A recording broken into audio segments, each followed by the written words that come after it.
Okay, patch 1.2 for Armored Core 6. Would you mind to start reading, G? What we have at the top? Armored Core 6, Yep, Fire so- Soldier Beacon, patch notes 1.02, and... So basically, we got a few weapon buffs and a few bug fixes, and that's it. No nerfs in the patch. So overall, I mean, we can go one by one, like every weapon that got a buff. Like there's a few assault rifles, but let's go throughout all of them. Okay, so major items included in the latest update, balance adjustments. So from that, what we see here, like, it's mostly rifles. I actually have the wiki opened, and the first thing is like the burst rifle. It's the burst assault rifle. The first that got an increase in attack power and rate of fire, and they decreased the reload time. So just a buff across the board to the burst assault rifle. Okay, and like the another one, the Curtis, is near life rifle, and that one is just increased attack power, decreased reload time. Turner is actually another assault rifle, and that one has increased power, projectile speed. Damn, this is honestly I think like there is literally no point to go over all of these, because this is just like we just buff things across the board. Whatever can be buffed, we just buffing. And this is also like not PvP only related change, which is kind of funny, because here on Twitter we have information that this update contains gameplay and balance adjustments. It will not impact the single player experience, which turns out to be apparently not true. Yeah, and they reiterated afterward. Yeah, they made a mistake there, which is a good thing, because if it only affected PvP, that destroys like the entire gameplay loop of testing your AC and like the AC test, and then like applying it to PvP. Like that just destroys the gameplay loop. So it should be the same for PvP and PvE for sure. Yeah, or you just need to have additional options to set the the PvP curve. Different. You basically would have like same thing as 4th generation had. With you pick your regulation that you want to play on, basically. Okay. But so, I don't know. Anyway. But yeah, like burst rifle, assault rifle, machine gun, burst, machine gun.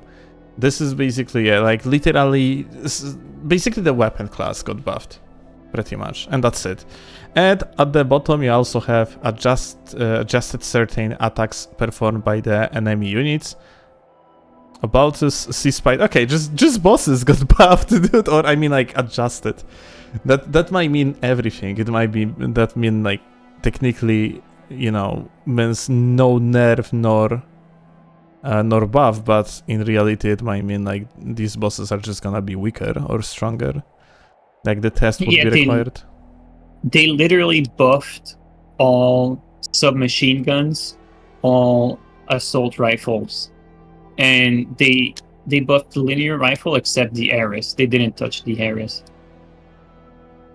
Oh, okay. But at least that's the only thing that's not mentioned in the patch. So they basically touched all rifles except the Harris.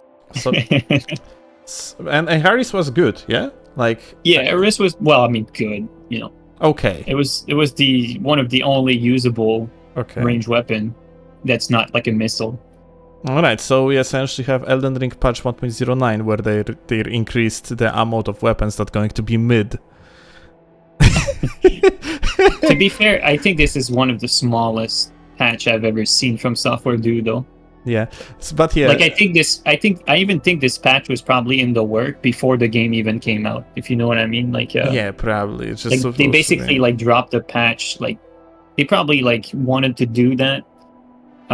The moment they saw like the players' reaction, like the moment that they got like player feedback, like all these bug fixes look like they wanted to get these bug fixes out like as soon as possible. All right, let's go. Speaking of bugs, let's go to the bug fixes and just go quickly through these. Fix the bug that prevented certain weapons from dealing damage to the boss of the mission. Okay, so this PV. Fix the bug that caused the boss of the mission, blah blah blah. Another, okay. Oh, there's an interesting one though. Oh, where?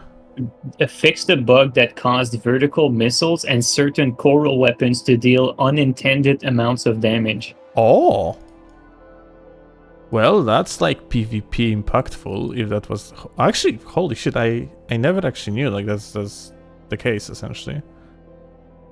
Oh, improved camera controls when spectating online arena battles. That's actually so good. Yeah, but what did they change? I wonder. Actually, yeah, that might be so good. Sorry, let me rephrase. It's so. Here is the thing.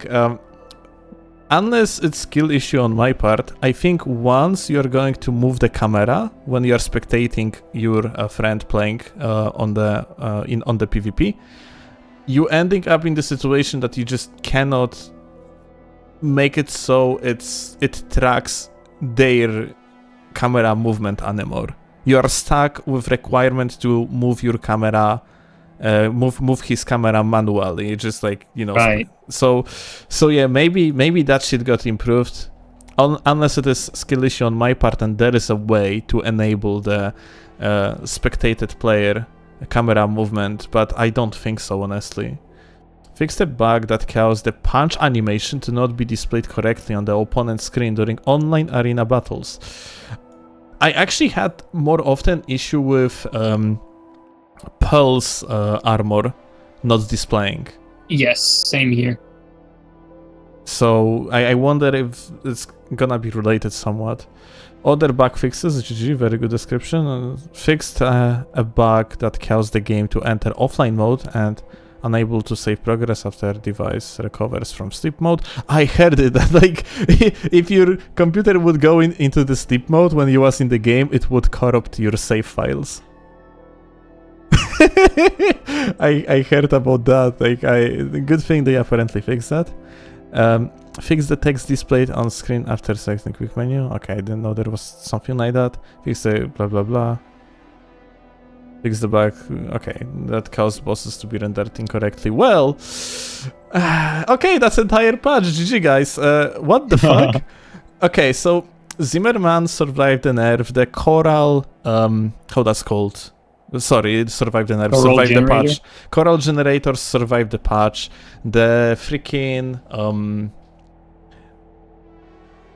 essentially like escaping the combat type of playstyle with missiles survived the patch. So yeah, it's essentially nothing very like game breaking was like adjusted in there. Yeah, like assault boost is still like it is. And I like the buffs to the rifles and all. Yeah. Like, the question is how good these changes are, like, how much better these rifles are going to be. Because, yet again, it might be the change of the type that, okay, like, these weapons that were basically unusable in PvP now can be a little bit usable, but they are going to be simply mid. Yeah, you are still gonna be completely outperformed by meta setups or just, like, even a little bit better setups, yeah, but... well, we're gonna have to test. One that seems decent at first testing is that seems maybe even very powerful, I would say. Like I'm testing in the AC data, and the burst machine gun seems to be much stronger now. Oh, that's cool. All right. Well, I guess I will jump on the testing too then. All right. Patch notes recorded. Shortest I have ever done. GG.